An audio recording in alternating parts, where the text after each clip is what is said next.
Safety is about protecting ourselves and each other from harm. We can be even more effective at practicing safety if we know how to look out for hazards and risks. A hazard is anything that has the potential to cause us harm and injure us. A risk is the likelihood that a hazard will cause us harm. When we all act in a safe manner, we can lower risk. For example, a wet floor is a slipping hazard. By doing something unsafe, like running across it, you increase risk of slipping and falling. A hot pan is a burn hazard. The risk reduces when we act safely, like using oven gloves or holding the insulated handle. Our risk of being harmed increases when we touch the hot pan without proper protection.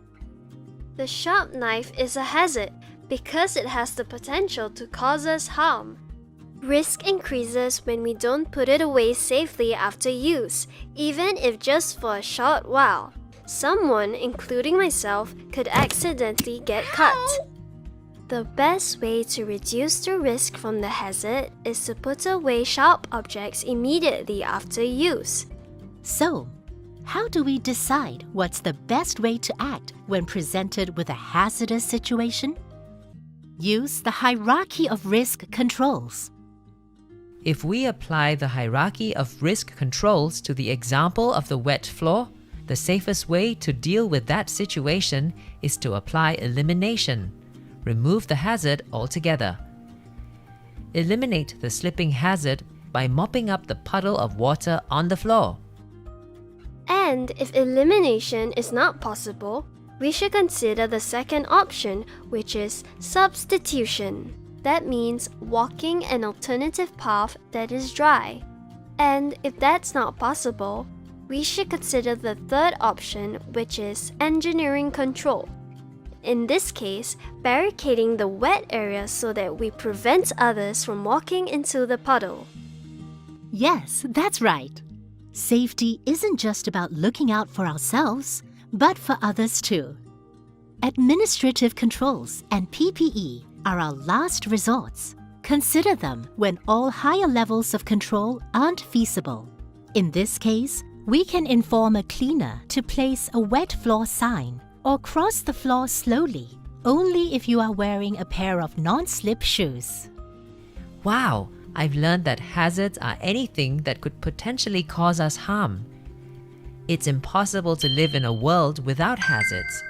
Just look around us, and we'd probably spot at least one.